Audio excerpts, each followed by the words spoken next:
Looking around the world, where is the most worthy city to buy property today? Phnom Penh, the capital of Cambodia. Why? In 2018, Phnom Penh has become the top 1 city of Global House Price Index and the top 1 city of Overseas Property Investment Return Index. Why has Southeast Asian cities increased in the rankings? What is going on in the global real estate industry? How can investors seize the opportunity? Nice TV, Fortune Express will invite Mr. Rupert Hoogewerf, Chairman and Chief Researcher of Hurun Report, and Mr. Michael Wang, Chairman of R&F Properties Cambodia, one of the most famous real estate brands in the world. Top 1 city, Phnom Penh. Top 1 dialogue. Today, 9 p.m. only on Nice TV.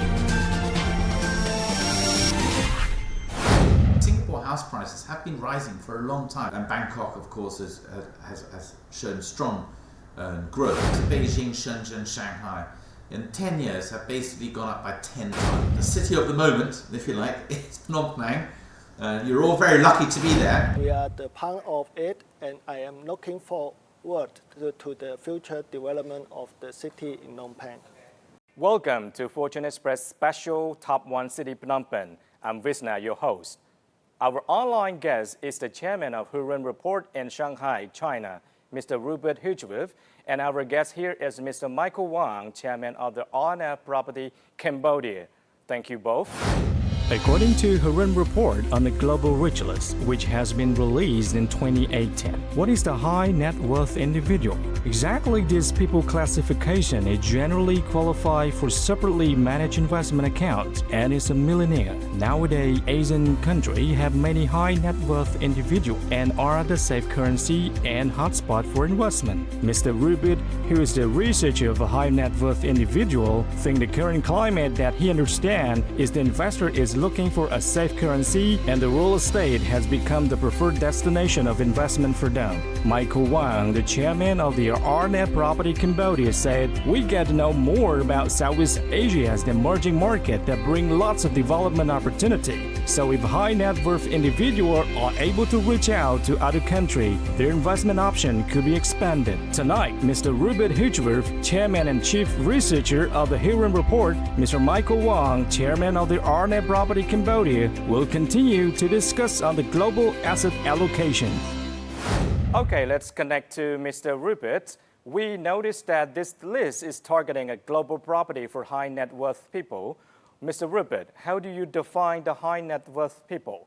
What is the distribution of high net worth people in the world? Well, this list is targeted high net worth family or the high net worth investor. So that's who we're targeting with this list. And so as such, we've been choosing cities that tend to look at for investment purposes. So that's why we just had 1 city in Cambodia, in Phnom Penh. We didn't put Sihanoukville on there, but we should probably also factor in other cities in the region, in Asian countries. But we've just been mainly choosing the primary destination at the moment. So the high net worth investors, they're living in the big cities. Number 1, far and away, is Beijing. So if you're a Cambodian real estate developer, you want to target the Beijing as to have the biggest number of high net worth investors, followed by Shanghai, Shenzhen. I mean, those are the big 3, and then possibly Guangzhou, and then you go to the other cities as well. The key thing that makes our list possibly different to there's other lists out there in the world, in America, in the UK, is that the UK one seems to be targeting UK investors. The American one targets American investors. So they choose their portfolio of cities based on the preferred destinations of Americans. So you might have a lot of Caribbean countries in there. You might have a lot of countries, that traditionally the American economy has had a big impact on. Whereas what we're targeting are those preferred countries and cities that the Chinese high net worth investor is actually looking at the moment. Hurun Report released its Global Property Return on Investment 2018. Phnom Penh, Cambodia, as a global emerging real estate market, saw its return on investment rise up to 29.4%. It is ahead of second place Las Vegas. And third place, San Jose cities in America. For return on investment in Asian countries, Manila is ranked 23rd place. Singapore ranked 31st place. And Thailand ranked 11th place. Meanwhile, Phnom Penh, with its rental yields of 6.5%, ranked in the top 4 according to Hurun report, top 10 cities with rental rates 2018. Okay, Rupert. So what are the characteristics of high net worth people in investment and financial management? Why do they like to invest in real estate, especially in global asset allocation? It's a very good question because for most people, when we think of doing investments, it's equities and real estate. But number one over the last 10 years has been real estate. It's more reliable as such. And also I think people can touch it. And that gives them a sense of true ownership of it. So I think real estate has been the preferred destination, investment of choice of certainly the high net worth investor. But then there's a second factor, is that in China, a lot of the real estate that people buy is leasehold from the government. It comes with a 70-year leasehold. Whereas in Cambodia, you can buy the freehold. And so again, that's something that is highly attractive, and it gives them a sense of being able to do wealth preservation. So for a lot of the high net worth investors that I meet, what they're looking to do internationally is actually have almost a nest egg. So they want a safe investment. So they don't want to put too much money overseas necessarily. So just the amount that they've got there, they're looking to put it into quite a safe asset class. And I think real estate is something that everybody can understand. And then I think, again, sorry to go back to the Cambodian advantage is level. It's not like with Thailand or Philippines or Vietnam, where the relationship has been much more hotter and colder depending on the year. And the stability of the relationship with Cambodia, I think, is another factor that gives it a sense of security, that gives a very strong sense of security to the high net worth investor. But basically, all around the world, the number one investment choice is real estate for this high net worth investor, much more so than equities and then fixed income or gold or anything like that. It's even more than Bitcoin and cryptocurrencies. I think it is real estate is number one. The next question is for Michael. What do you think of the global allocation of high net worth individuals? Putting all the investment in the one single country is similar is putting all egg in the basket, which is nothing but luck trying that the economic of the single countries they invested with always turn to the better and never going downwards. Therefore, we think if the high net worth people is able to reach out of other countries, their investment option could be expanded and also the potential risk of any investment value to be lowered. At the same time, investing in the real estate industry is pretty stable. That is the reason why and support to attract a lot of foreign investors. Okay, thank you very much, Michael. And what do you think of more and more international investors coming to Southeast Asia and Phnom Penh to invest in real estate? Compared to Japan and South Korea, Europe, and American, real estate in South Asia show a great advantage that a total price and relatively small, while the IOI is quite high, and being supported by the ongoing positive economic development, the risk investing real estate market is very low. Furthermore, Cambodia has very friendly policies toward foreigners and foreign companies, as well as the property here is the US dollars asset. Just make any investment of the real estate here are more appealing. Rupert, you've been researching on the high net worth people in China and India. According to the economic development trend of ASEAN's country, how do you evaluate the growth of high net worth people in ASEAN countries? Well, the average age of a Chinese high net worth investor is really young, especially when you compare it to what we traditionally looked at in Europe and America. It's probably 15 years younger. So the average millionaire, if you like, in China is probably only 38 years old. The average ultra high net worth, which would be somebody who's perhaps got, say, 10, 20 million US dollars, is only 42, 43 years old today. So those are really, really young. It's a very young group. And this young group is very dynamic.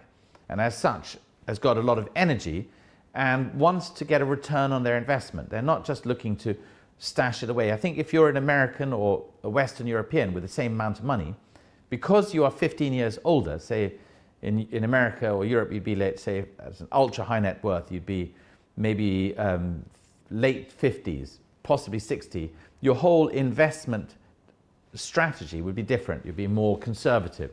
But the Chinese investor, being much younger, has a more aggressive investment attitude, and as such, I think that's reflected in more active to look for new opportunities. And so that's how we see it. If you compare with the Asian countries' high net worth, well, again, you have to split, in my opinion, into developing countries, and then you have to take possibly Singapore out of it, because it is a more mature and therefore it will be older high net worth. But in the younger economies of some of the more dynamic countries, the average age of the new generation is actually quite young. We have, by the way, we have one person on the Hurun Global Rich List who comes from Cambodia.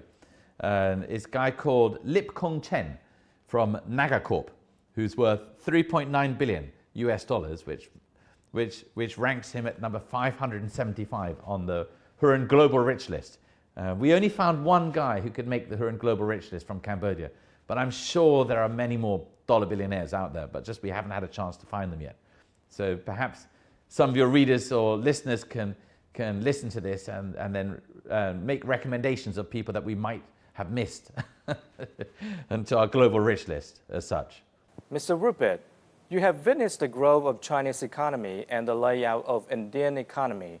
What do you think of the future development of Cambodia and Southeast Asia?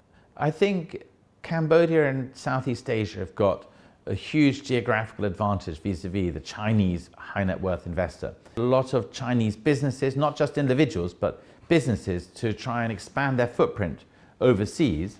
And so the number one choice of the first port of destination, if you like, will be, I think, somewhere like Cambodia.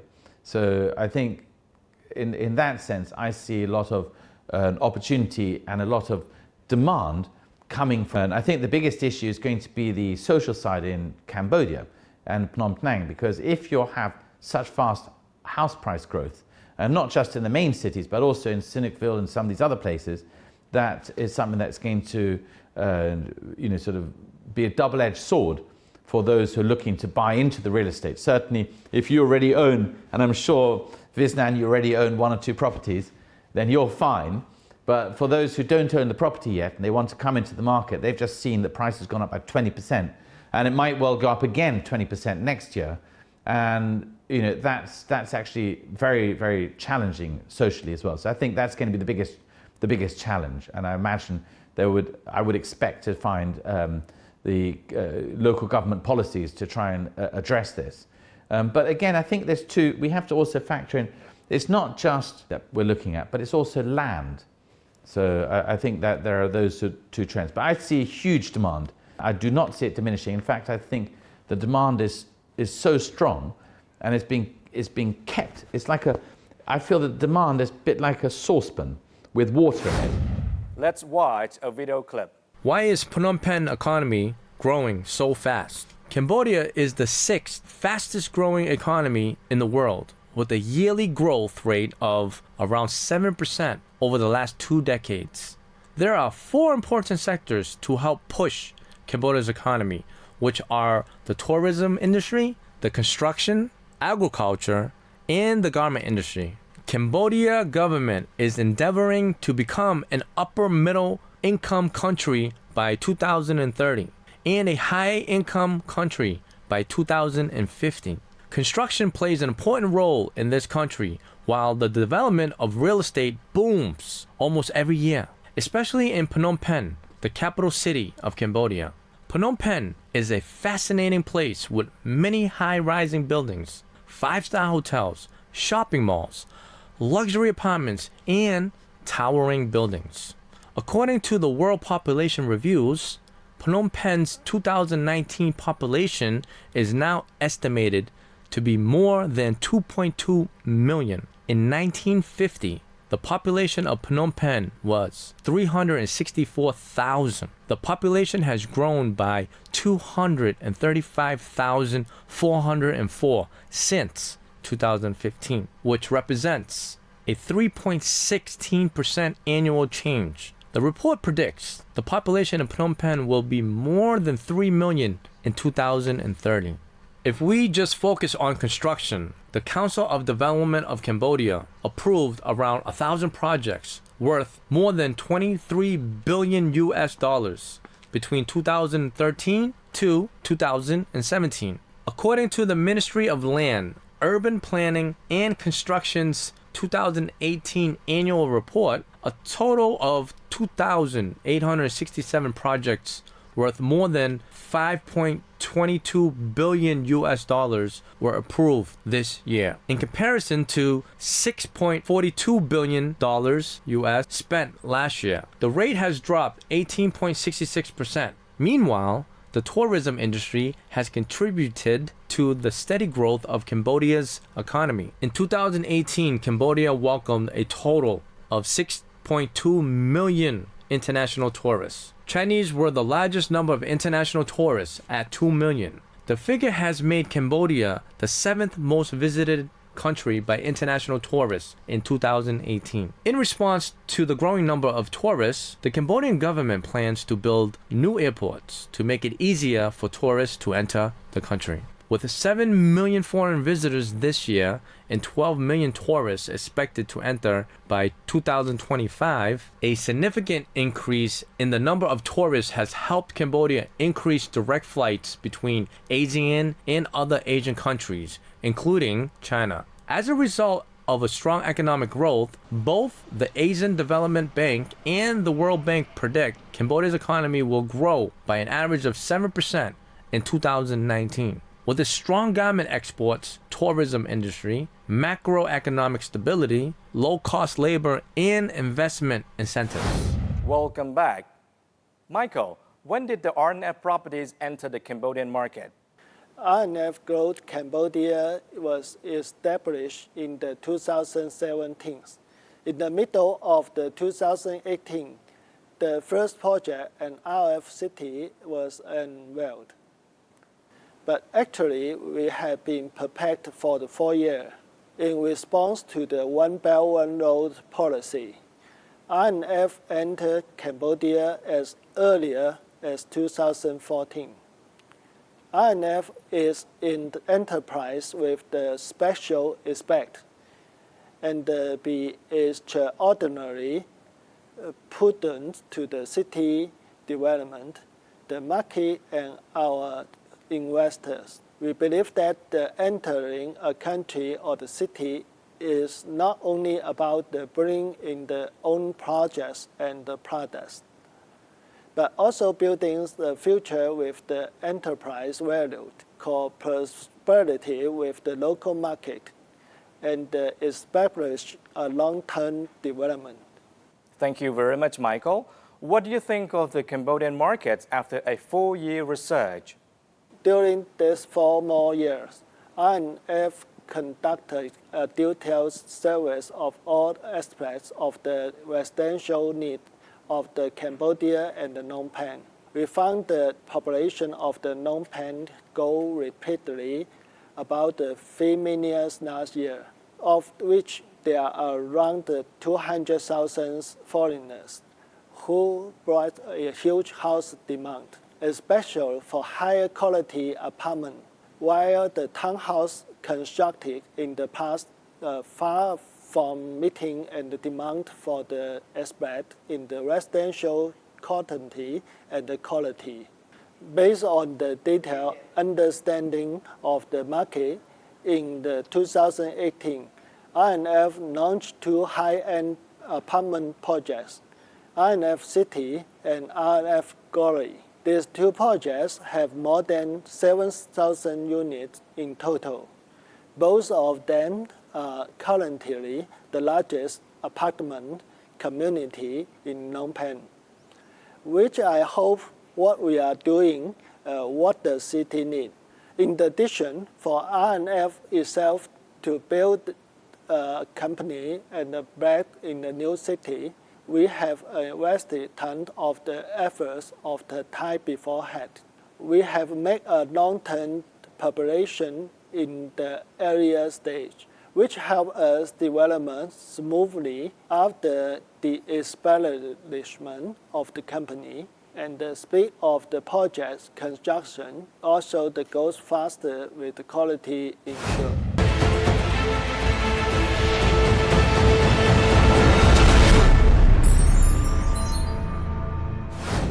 Within that, clearly, traditionally we've looked at Singapore as the first destination, but the Singapore house prices have been rising for a long time, and they're already at a very high basis.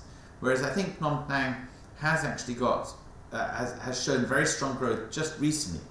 Whereas the overall base is still very cheap compared to some of the neighboring countries, and I think that's one of the reasons that if you put in 100 renminbi or $100 and to buy something in Cambodia, you're probably going to see a very high rate of return on your investment. And I think it's now the turn of Cambodia to be an Asian tiger. I think the city of the moment, if you like, is Phnom Penh. You're all very lucky to be there, and I hope that you've taken this good opportunity and appreciate that this is a 1 in 100-year opportunity, because it's very rare in the cycle of a mature economy to see house prices rise at sort of more than 10%. It's extremely rare. I think Cambodia is in the right place at the right time. Whereas in Cambodia, you can buy the freehold. And so again, that's something that is highly attractive, and it gives them a sense of being able to do wealth preservation. A lot of investors are now looking to see where they can replicate this, where they can buy good assets at cheap prices. And I think Cambodia as such is one of these choices. That is something that's going to sort of be a double-edged sword for those who are looking to buy into the real estate. Certainly, if you already own, and I'm sure Visnan, you already own 1 or 2 properties, then you're fine. But for those who don't own the property yet and they want to come into the market, they've just seen the price has gone up by 20%, and it might well go up again 20% next year. And that's actually very, very challenging socially as well. So I think that's going to be the biggest challenge. Cambodia today in 2018, 2019 is perhaps a once in 100-year investment opportunity. I believe that Phnom Penh is the top ranking is not by accident. It shows exactly Cambodia's political and economic prosperity in the recent years. This is expect that the Cambodia's GDP will continue to increase at the rate of around 7% of a long time. We are looking forward to the future in Phnom Penh.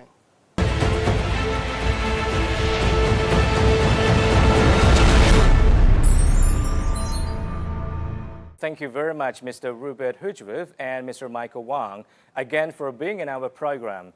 Thanks again to our audiences for picturing about the future of the Phnom Penh with us. You are very welcome to leave a message on our official Facebook page if you have any comments or ideas we would like to see and hear your views on the future Phnom Penh and Cambodia. Thanks again. Goodbye.